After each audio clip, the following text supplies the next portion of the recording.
Okay, so let me. Microphone. Let me.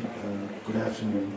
I was asked to speak English, so maybe others understand better. For those of you who wants there's a service of simultaneous translation, thanks to the translators ahead. My name is Martin Bursíkem, but I'm not the reason why you came over here for this afternoon, evening.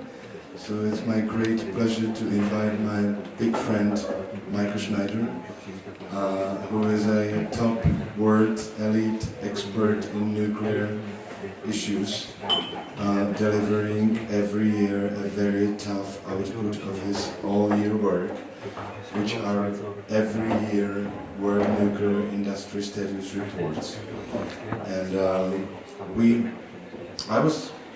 I've been thinking how long have we known each other, and I remembered that 10 years ago there was Michael who was briefing me as a Minister for the Environment in Paris, where I was on a debate with the nuclear people, and he remembers that he briefed me on a toilet there shortly before the meeting. But I think that we know longer, and so we can say that we know each other for century broke.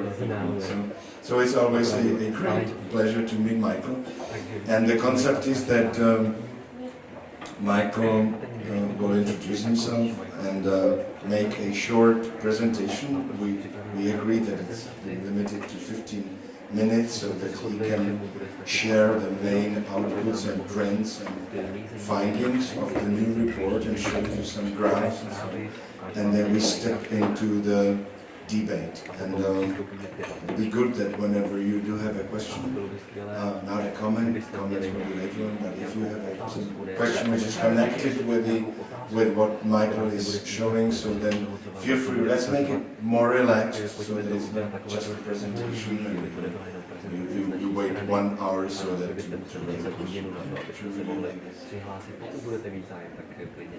Thanks very much, Martin, for this generous introduction. It's definitely a pleasure to do this exercise here together. After the various roles that we have had in our cooperation over time. I've been working on nuclear issues, defense-related or power issues for about 35 years. And I've always been an independent analyst and consultant.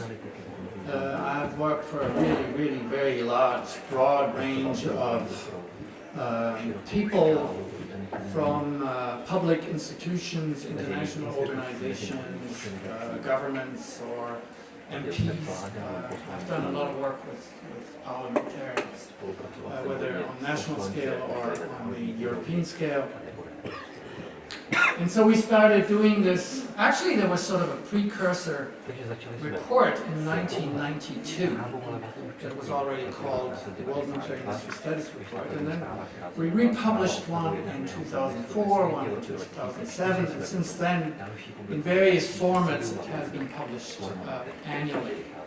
And I believe it's last year where my colleague and the lead author of the report, he got like the first full edited version of the report, because I'm putting it together. It's many people that work on this, like their main 8 main authors from 6 countries that contributed this year, including 4 university professors. And it's interdisciplinary and it's international. And it's a multi-indicator analysis. That's the whole idea, to do that over the long term. And so when I put this first edited version together and I sent it over to my colleague, he replied by saying, "Michael, you created a monster," because it's getting bigger every year. And we added since the last edition, last year we added another 50 pages to it. So, 40 pages. So it has got 323 pages. So it's like a really major piece of effort to put this together, and it's a teamwork. It often it's being described as like Michael Schneider's report. So this is a real teamwork. I wouldn't be able to do this on my own, of course. So the idea is to follow this industry over time, and you will understand. I'll give you a few examples, and you will understand immediately that there's no point in looking at statistics of 1 year or so. Not even 5 years is enough. Photography doesn't give you understanding of this industry. You need to look at the entire movie, so over time. So here is what was forecasted in the middle of the 1970s for how much nuclear power there would be in the world by the year 2000. And as you can see, I just pick out two examples. One is the International Atomic Energy Agency, and the other one is the OECD.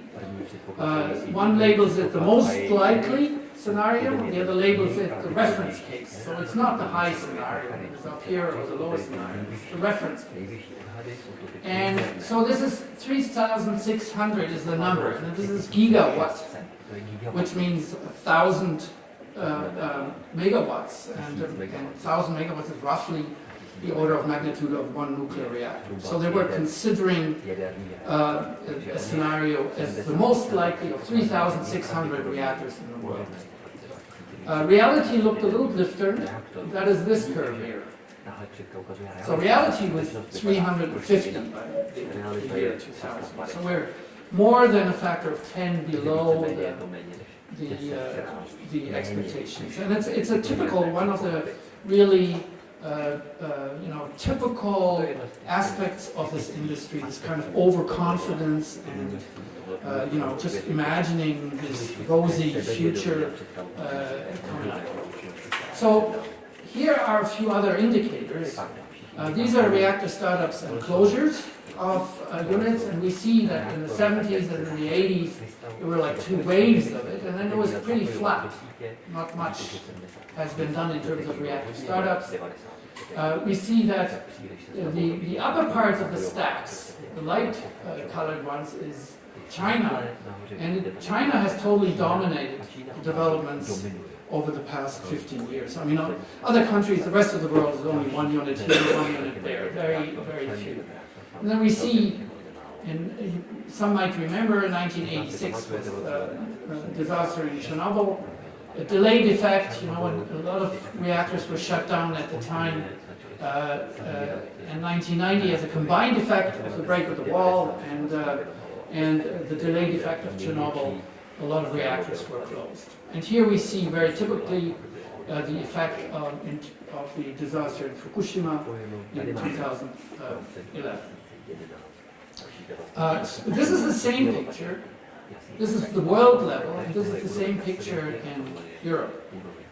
So we see that it was basically over in terms of new reactors starting up very early on, and that only a few reactors were started up, since 1990.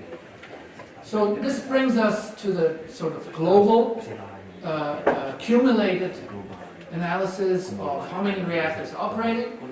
We see we have this uninterrupted rise until the end of the 1980s, a plateau, flat development.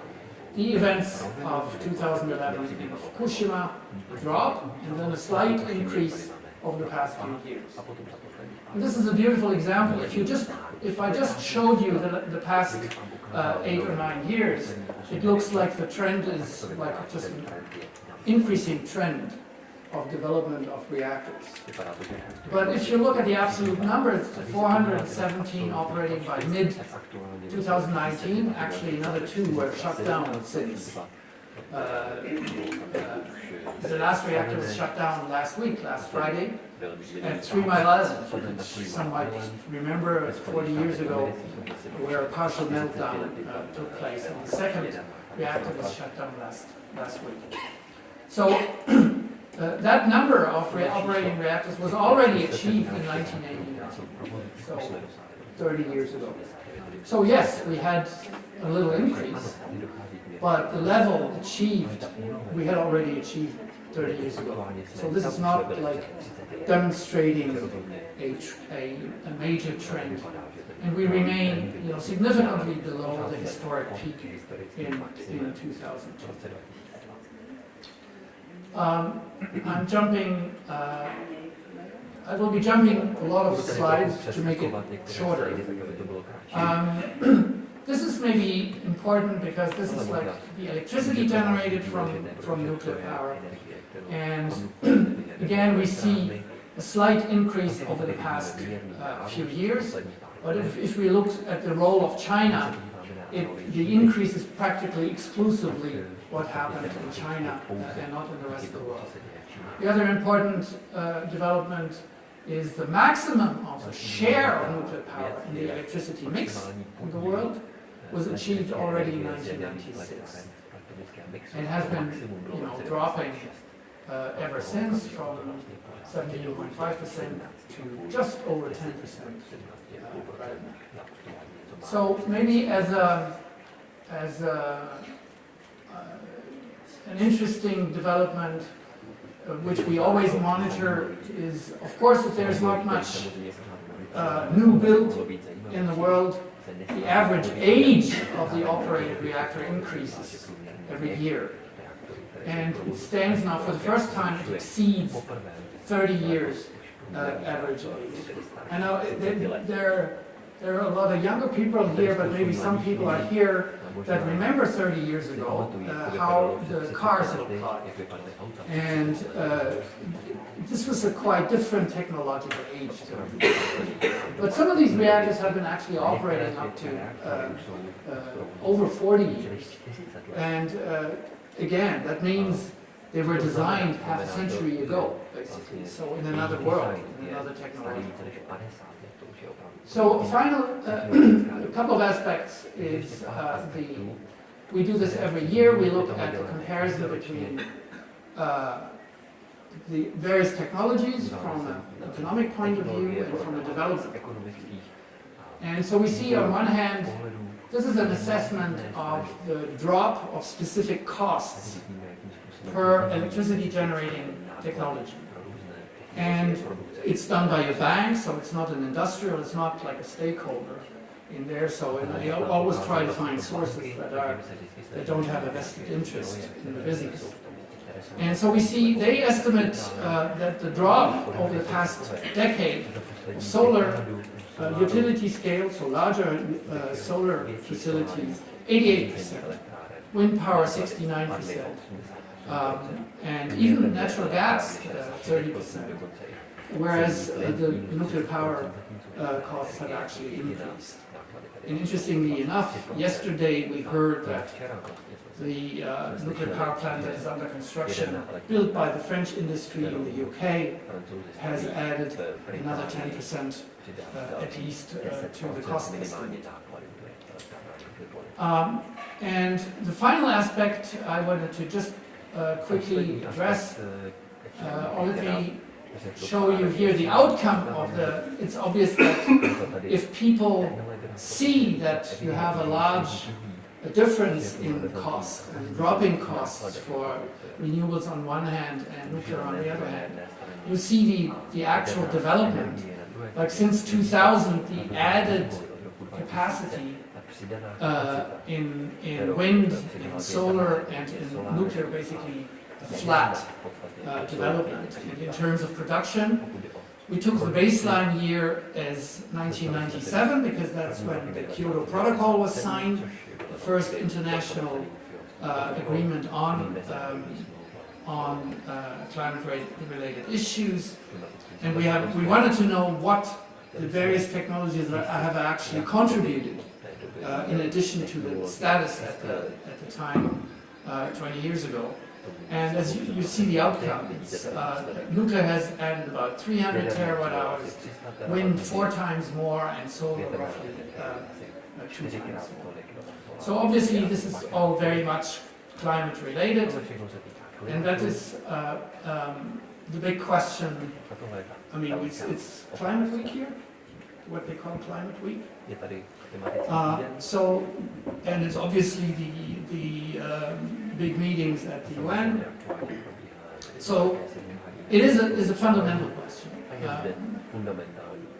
You know, what this assessment which we do every year, how does that relate to the climate change issue? And we have had an excellent contribution this year from a famous energy analyst, Heinrich-Böll-Stiftung, who is former chair, the co-founder and former chair of the Rocky Mountain Institute, and one of the great energy thinkers. And so we have done a quite detailed assessment of the performance of nuclear power from a climate change perspective. So first of all, to clarify, electricity, I mean nuclear power generates electricity, nothing else. But electricity is only about 20% of the final energy, so of the energy that is actually usable in the end. But it emits a share that is almost twice as high, so 38% in 2016.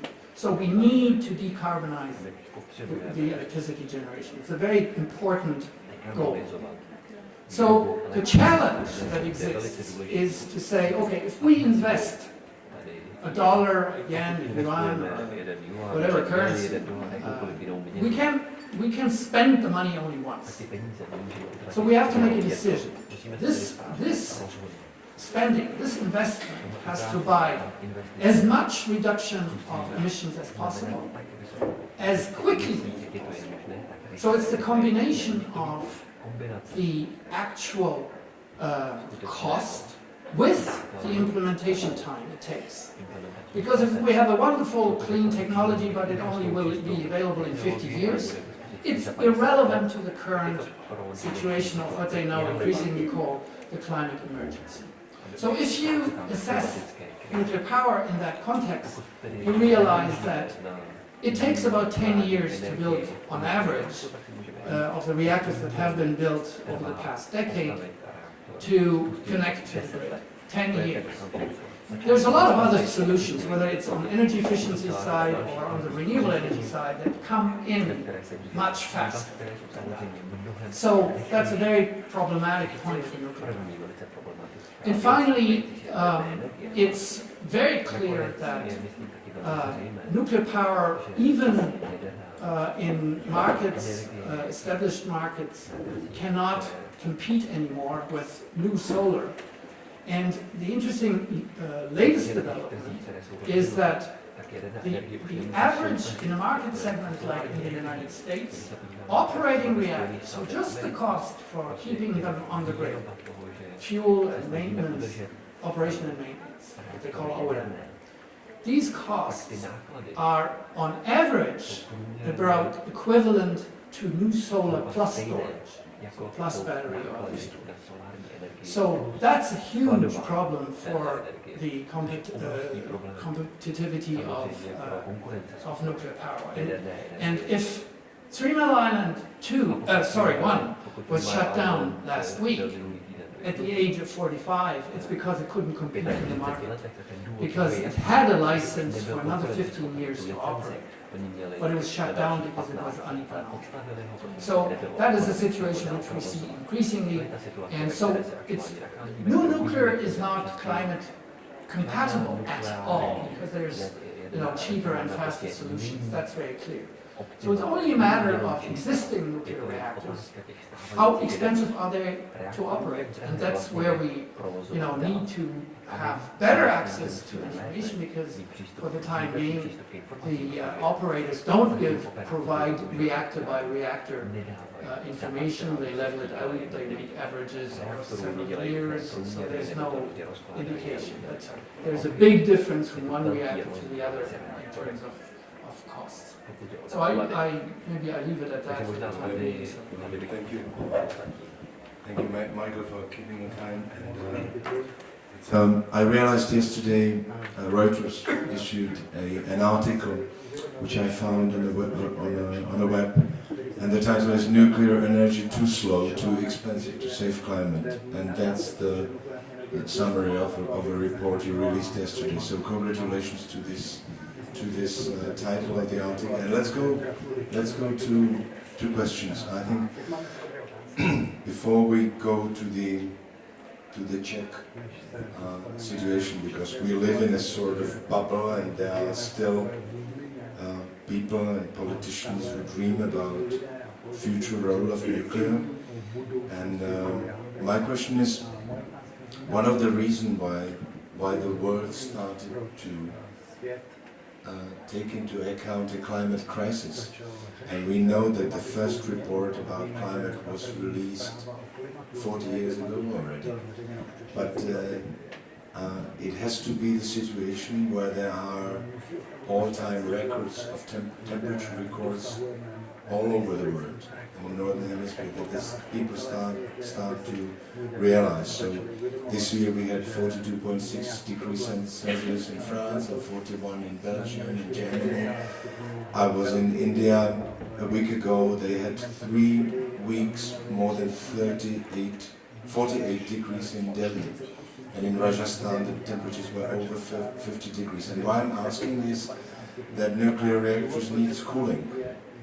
And we know the examples that there are problems with cooling the reactors. So my question is, how is this increasing the temperature influencing the days or hours of operation of a reactor in a statistic, if you do have this kind of evidence? Well, it's very clear that, first of all, it does influence the operation. There are two major issues. One is environmental, and the other one is safety. Like, every reactor that is operating has an operational temperature for intake water and for output water. And if it is, especially for reactors that are on rivers, you can imagine when we get these very high temperatures, then the temperature of the river water increases. So if the water is hotter when it comes out of the reactor than when it goes in. So it's limited in order not to impact excessively life in the river, because it's obvious the ecosystems can only subsist in a certain margin of temperature variation. So for that reason, several reactors have been either had to reduce operations or had to shut down entirely because there was just not enough water. This was already, by the way, the year before like that, and it has been in several years in the past, and it happened again this year. What I was amazed about is that it even happened to reactors in Sweden, for example, that are on the ocean. So it means that the issue is not the amount of water that is available, but even the sea temperature was too high for the safe operation of the nuclear power plants. So it had an impact on the operation. And there's another issue, by the way, which is not exactly the same, but nuclear power is the technology to generate power that consumes more fresh water than any other technology. It is so much that at a new facility that is under construction in France, they actually built a desalination plant. So it is very significant. The thermal uptake of the water uptake of thermal power plants in France has been estimated. In France, it's like over 70% nuclear power. It has been estimated to be equivalent roughly to 10% of precipitation. So it's very significant if you think of all the other uses like agriculture. So there are a lot of connections with water. I think this works with all the thermal power plants. So in our country, it is also that the energy is in fact a largest consumer of water out of all industries. So it's the same. How about this you said that it is for the first time that the average age of a reactor exceeded 30 years. We have this Dukovany power plant, which was built, if I remember well, or put into operation, connected to the grid in 1985 to 87. And it was planned to be operated for 30 years. So we are already 2 years, or 2 to 4 years behind. And the state authority and the Ministry for the Environment, through environmental impact assessment, agreed with prolonging the operation. And it is according, if you go more into details to the energy strategy of the country, you see that they are counting with a lifetime of 60 years of a nuclear power plant, which in fact doesn't have the containment. Is it very special, nuclear power plants in Europe which do not have the containment? And what do you think about 60 years of operation? Well, I think that there are two aspects to it. First of all, it's a general trend. It's a general trend that operators try to get licenses for extended operational lifetimes. For a very simple reason. It's cheaper to extend the lifetime than to build a new nuclear power plant. So that has various consequences. One is that if you have a 30-year-old car that you want to keep on the road, it's more expensive to do that than to operate, to drive a new car. I mean, it's very simple. This is like with every equipment like that. So it generally becomes more expensive. And in some cases, they drop costs, like in the US, for example. But then you wonder at, what are the costs of that? Exactly. What are the consequences? I mean, if you spend less money in an old car, what does that mean for the safety of your old car? It has to be assessed, but it's worthwhile to ask the question. So one issue is therefore, really a safety issue, which, again, it has to be assessed facility by facility. To have, Is it being assessed by the national state authorities? Yeah, but the criteria for the assessment is not really comparable between countries. It's very complicated.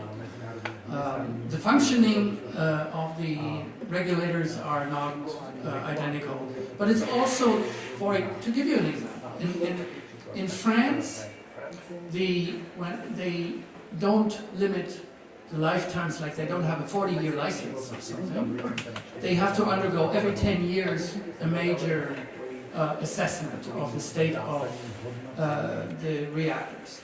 And then the next assessment is in 10 years, but it doesn't mean that it's like a free ride.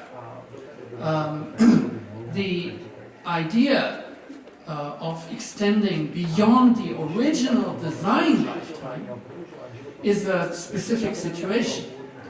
And the French regulator stipulated that if the operator wants to do that, the state of safety has to be as close as possible to newly designed reactors. That's the terminology. Exactly. So it's the terminology used is as close as possible. In the United States, that's not at all the case, and like in most countries, that's not the case. They get a license to operate a reactor under a certain standard, and these standards are obviously, improved, but they don't, it's not like a quantum step into a new generation. So it's much less stringent in the US than it is in France. But it's, the logic is very difficult to compare. When it comes to the containment, because that was, I don't have the ratio in mind, but it's rather exceptional to operate, sort of first generation reactors that don't have full scale containments that are in operation in anywhere actually. Are there reactors being operated for 60 years in the world? Yes, that was the other component of your question. Actually, as you've seen on the slide, we have now 80 reactors that have operated for 31, beyond 31 years. There's only 4 or 5. Yeah, I mean, this changes all the time, but by mid-year, there were 4 reactors that had operated for 50 years. No reactor ever operated for 60 years. So it's like a completely new terrain. There is no industrial experience of that kind of lifetimes. Well, I haven't had the opportunity to read the report. It was launched yesterday, and I'm looking forward to do that. But you mostly always have the chapter which is dealing with the companies who are building reactors. And I remember recently, maybe in the last report, you also evaluated the grading of the companies and a kind of health for stepping into building a new nuclear power plant. In the case of the Czech Republic, you know that there are plans to build new reactors. There is an interesting financial model. I want to open this issue with you as well. But tell me about the companies, because here it's like, okay, so there is the possibility of Westinghouse and Chinese and others, and it looks like that the field is just all the companies are able to build a nuclear power plant, and the competition is just about the price. Can you tell us more about Westinghouse, Rosatom, KEPCO, Areva, Atmea, China, General Nuclear Power Group? What's your experience with their ability to build a power plant? Well, there's one aspect is the financial and economic health of these companies, and the largest historic builder was the originally American Westinghouse. Westinghouse went into sale to the Japanese consortium Toshiba, and a few years later it went bankrupt. So Westinghouse doesn't exist the same way as it existed in the past. And it was kind of basically sold for cheap money because it wasn't worth much to a Canadian company that had no prior experience in the nuclear. Have they built any nuclear since this conception? So that's the other part, is that one of the consequences was that there were 4 Westinghouse designed reactors under construction in the United States. As a consequence of the bankruptcy, 2 of those construction sites were closed. So after having spent over $10 billion, after having had, I believe it was 9 rate increases for ratepayers, they abandoned a bunch of concrete and steel to the rain with no hope of ever bringing in any money. And that was like one of the consequences of the bankruptcy of the builder, because it would make everything even more expensive, and the utilities just said, they pulled the plug and they said, this is just getting too expensive. And so that's Westinghouse having great troubles to, even in the United States where they originate to build a nuclear power plant. They're years behind schedule and vastly over, like there's 2 remaining, vastly over budget. Other companies, well, Rosatom has turned into basically the most aggressive promoter of new nuclear power plants around the planet. the basic scheme is that they have understood that if you want to sell a nuclear power plant, you have to come with the money. So they say, okay, we propose a model which they call build, own, operate. So we come with the funding, we build the plant, and then we sell you the electricity. Which, by the way, is a very similar scheme that France has put up with the United Kingdom and China to build the Hinkley Point C. So I'm always very surprised about about countries like Bangladesh or Belarus or Turkey to sign these agreements with the Russian industry, because if you look at their record, if you buy something from somebody, you look at what's their performance or their record. They have connected 8 reactors to the grid in the past decade, 8 at home. The average construction time of these reactors was 22 years. Average. If you look at what they've done outside the country, I mean, this is not very far from a certain site called Mohovce. These are 2 reactors in Slovakia that were originally started to be built in 1985, and well, they're still building.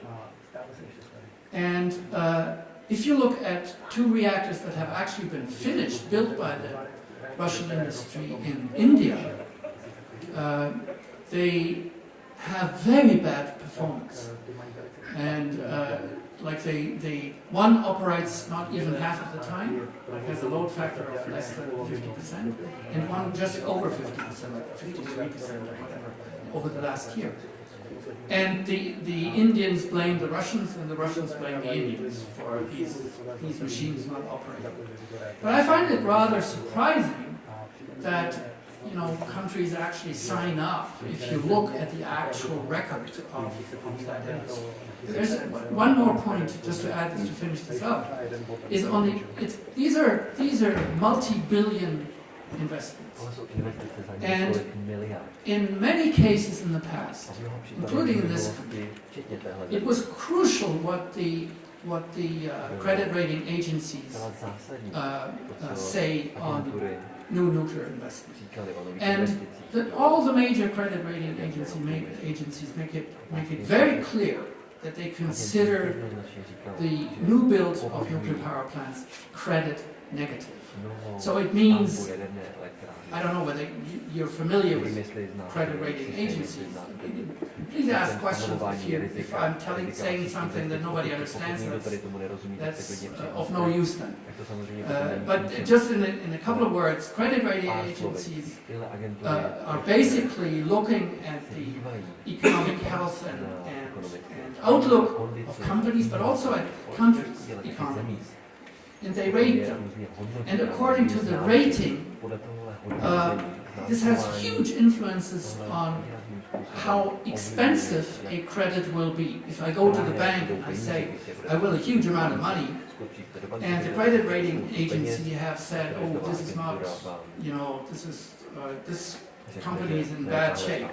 The banks are going to say, hey, listen, we give you the money, but you pay a pretty high rate in order for us to cover the risk. So, back to the nuclear investment, credit rating companies have made it very clear, and there's more than once that the call for tenders or projects have been pulled because the credit rating agencies have made it very clear that they would downgrade the companies in question. So this is part of this year's report as well. We don't have this focus. We don't have this focus chapter on the funding, but it's interesting to see what happened since we actually hired a financial analyst, like a full-blood financial analyst, which was very complicated because these guys have another language. So we had to first translate so I could understand what he was talking about. And then I had to translate what I understood to everybody else. So it was a very, very difficult exercise. But since then, Westinghouse, I talked about Rosatom. Since then, Arriva went bankrupt, which was the self-proclaimed global leader in the nuclear sector. Majority French government owned, after having lost money for 6 years in a row, with a accumulated loss of over 10 billion euros. So a huge financial loss for the state in France. I think an economic model is it's a very important issue. You definitely know that we had a tender for a new tunneling reactors, which was in fact stopped in 2014.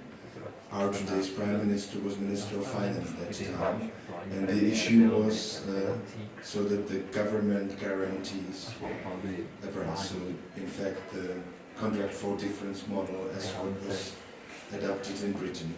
I lived for a year in Britain, and I had a number of discussions with the people.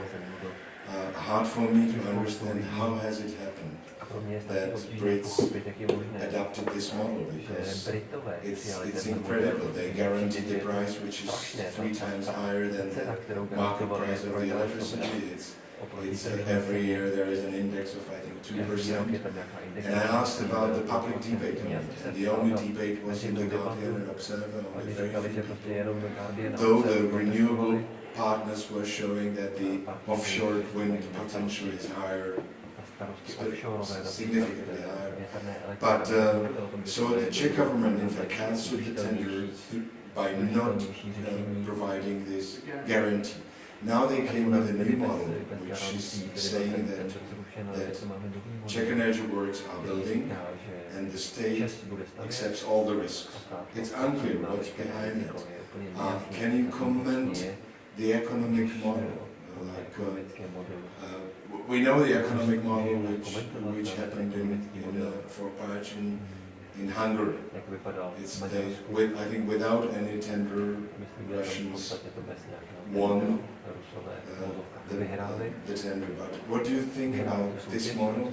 Because I think that the idea of the state is to make money cheaper, so that the cost of money will be lowered down through the way that it is the state who in fact is behind the construction. Well, in the end, it doesn't really solve the issue, because if the risk is on the state, it's like the credit rating agencies will downgrade the Czech state.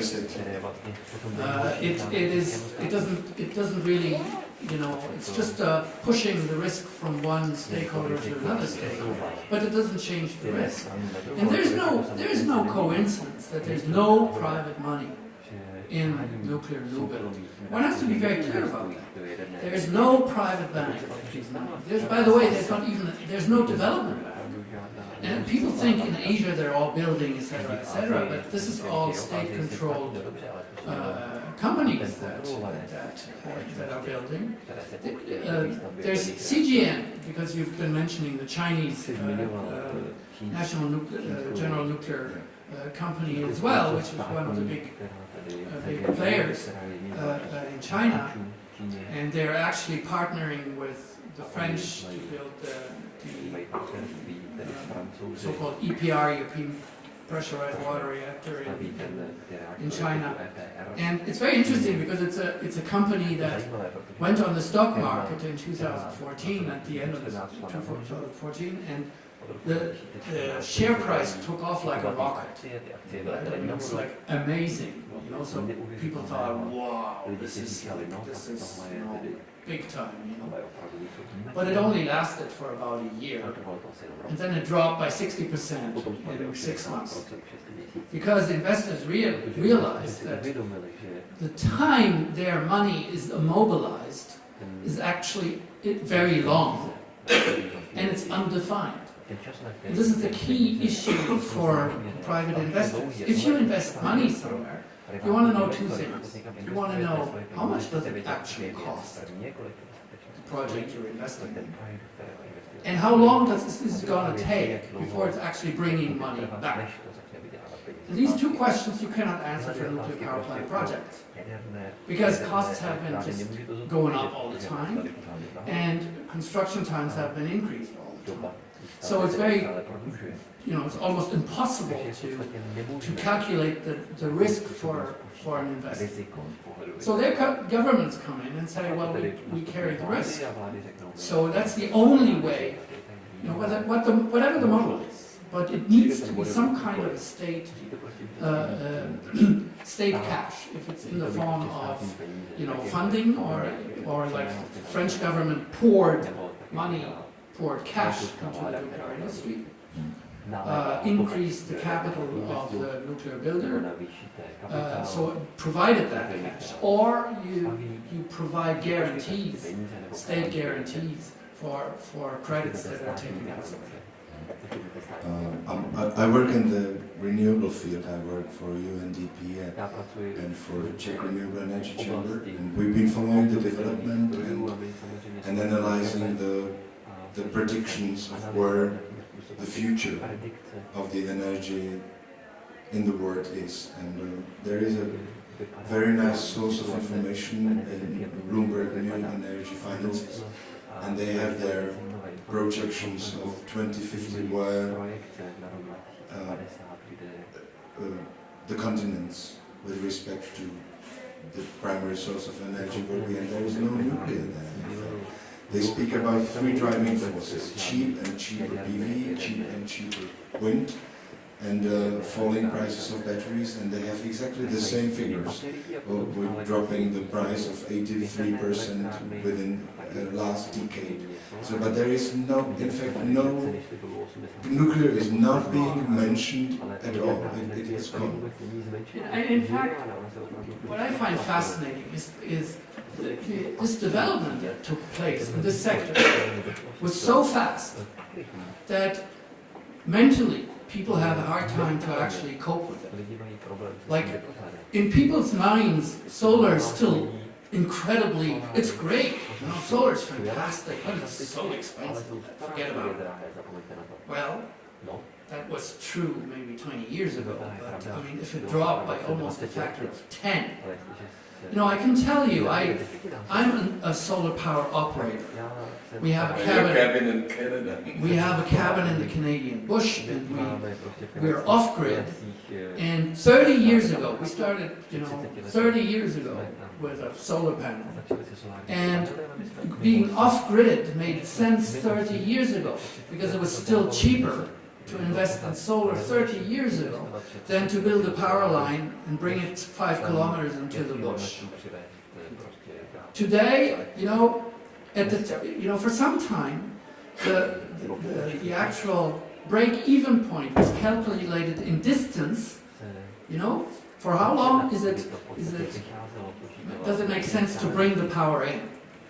Or from what distance onwards it makes sense to go off-grid and make it solar or whatever. And it was calculated in kilometers.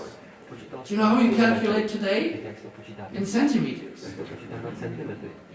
It's no joke. Literally in centimeters. Because it turns out cheaper to put a solar panel with, a small storage device onto a park meter than to rip open the concrete on the sidewalk and to get the power from the next building or from whatever next access point you have. So we're actually calculating, in centimeters today. It's so cheap that you just use it wherever you can, because it doesn't make any economic sense anymore to even buy the cables to connect it to, wherever the next plug is. So it's a dramatic change. 10 years ago, during the Czech presidency of the European Council, I was visiting several countries negotiating climate change before Copenhagen. And one of the other countries was India. And I met the Minister for New and Renewable Energies. They have Ministry for Renewable Energies. And that time they identified 10,000 villages where it doesn't have a sense to connect them to the grid and to provide them decentralized source of energy. And if you look on India, I mean, many people are mentioning China because China is now a dominant, they have a highest installed capacity in PV and in wind. They're producers, and the expectation shows that a tipping point for China might be 2028, where the emissions are going to drop down. In India, it's being expected 2034, but both countries doing much faster. But the increase of installed capacity in India within last year is 50% increase. So I'm telling the people, don't underestimate India, because I think, with their 1.34 billion people, they could be, and having democracy compared to China, they could be really advanced. What do you think about this? It's absolutely fascinating. Are you going to This is India, right? So what happened in India? We see that kind of quite consistent increase in wind capacity. This is capacity, this is production. And but we see this exactly what you said earlier. This increase in solar is revolutionary. It's not like it's a rupture scenario. It's where it boosted. Actually, it was more than doubling. It went from 10 to 27. It's unbelievable. And if you look in terms of nuclear, is basically didn't happen much, and the installed capacity remains very low. The number of, because they've been building smaller reactors than others. So the number of reactors kept increasing, but they were small, like 250 or whatever megawatts. So and then the low operation time is there. Exactly. So if you look at the outcome, wind alone generates more power than nuclear in India. And you see also this huge steep increase in wind. You see this flat development in nuclear, but solar is likely overtaking nuclear this year in India. And one just data point, which I thought was the most fascinating on India, is new solar is now competing with existing coal in India on the market. So this is a dramatic change. And when you mentioned earlier, you mentioned earlier the storage. One of the most fascinating developments is that the specific costs of storage drop faster than for PV. So the combination now of both solar and storage becomes competitive in many areas with existing capacity of other technologies. This is great. We do have three questions out of the audience. Let's step in. Okay, you can start. Sorry, there are already too many things that are really calling for reaction. So first, the actual numbers from India, when you add the storage, are 5 times the coal in India. So with all respect, you are grossly misrepresenting the reality. Like, well, in other cases, but anyway, if you don't believe that, look up the actual numbers, and that is directly from the Indian sources, because I have seen your presentation claiming that, and that is simply not true. Can you hold your breath just a second? Would you be so kind first to introduce yourself? That would be very helpful. It would be very kind. Fair enough. And the second thing, just to repeat with what you started, because I didn't get it. Yeah, I didn't get it. Okay. Sorry, you were so fast. So I'll start over. Okay. Just relax. I am with equal. Just relax. I have background in multiple nature sciences, and I would say, very strong environmentalist by heart. So the biggest reason why to investigate and put a lot of time into studying both energy, sustainability, as well as impact on nature, on the biosphere, is environment. My perspective is predominantly environment. You're an academic? Like you work at the university, or where do you work? Well, complex path. I did, now that's not the case, but anyway, yeah, I have that background. But in the industry you work, or? No, I'm not in that industry, in that specific industry. I don't have any hard link to any side of a story in that I'm completely independent. Okay. Nobody Now from the sides let's go to paying. India. So what's your Okay. comment? So, my comment on India is that you are repeating claims in other presentations as well as now, that now solar plus storage in India is cheaper than generation of electricity. Okay, even the new solar plus the storage, that it is cheaper than the coal, which is not true. When you add their storage, that is 5 to 6 times more costlier than that new solar. Plus, we need to realize that there is no limit on the downtime of these intermittent sources. So, the decision how big storage to add there is actually a model, which brings us to the huge factor, how to set it in energy vendor. That will be my future next big factor. However, just briefly, and also to give in the interim space to the others, just example, you have claimed that Dukovany Weaver doesn't have containment. It does. That's an internal one, but anyway, it's there. So please don't misinform the public. Then claims like that there are no private investments in nuclear. That's outright false. There are many of them, and one of the last is $1 billion US into the storage one, which just like a week ago got the next clearance from the Indonesian regulator. So that will be the first molten salt reactor in the production, which is actually the future. If you don't know what I'm speaking about, then, well, perhaps you should update what you are looking at if you're able to report. Then claims like that the capacity factor of nuclear is somehow smaller and affected by a drought. Somewhere yes and somewhere not. When you look at the biggest fleet which is on this planet, so US, roughly 100 reactors, in last year, the capacity factor is still 90%. Like in the previous year, like in the previous year, like plus minus all the history before. So then, I would like to get to energy vendor, to the huge factor. However, because now we are, at least I assume, not in a free-forming phase yet, I'll give a space to the others who have their own questions. We will do our best to catch the concrete issues out of it and react. Just a couple of comments. First of all, just relax. I mean, there's no point in getting excited. I mean, it's changed. In a way, it's the future of the world.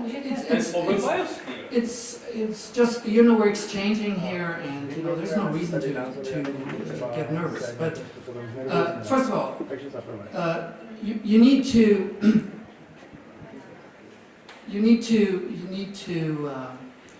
listen carefully. I said that in the United States, new solar plus storage is equivalent roughly to the average. And I don't want to discuss this with you. Have you ever read the report? This report? I have not yet read your new report. No. I have said. Have you ever read this report? Please. I have checked the special webcast with the parties in the US power market. And that thing, what you are speaking about, is that in California auctions, when the regulator is asking for 4 hours storage, then the solar plus those 4 hours are competitive with natural gas futures. Okay, fair enough, that doesn't solve anything. That just means that the regulator, which asked for that 4-hour limit, and in Europe, actually anywhere, there is no limit. That's that thing. And we should realize that, for example, storage, which now exists in Germany, just take your biggest heating power plant. That goes stuff. Could I somehow step in? Okay, Yes, step and, in. There is a lot of stuff, indeed. I think you are sunk in the details. I mean, with all the respect, we and Michael here is delivering and speaking about trends. Okay, so these are, can I give the biggest one? Wait a second, and then we will give the floor to someone else, because this is in fact not your lecture. So we will then. So I think you go too much into one detail. That Michael was showing a general trend about the competitiveness of new reactors. Yes, certainly that's And then, wait. and then about the competitiveness of the existing reactors in the United States, where you calculate with the operational costs and you compare them with photovoltaics. I think that the way out is read the report, you can then send an email, you can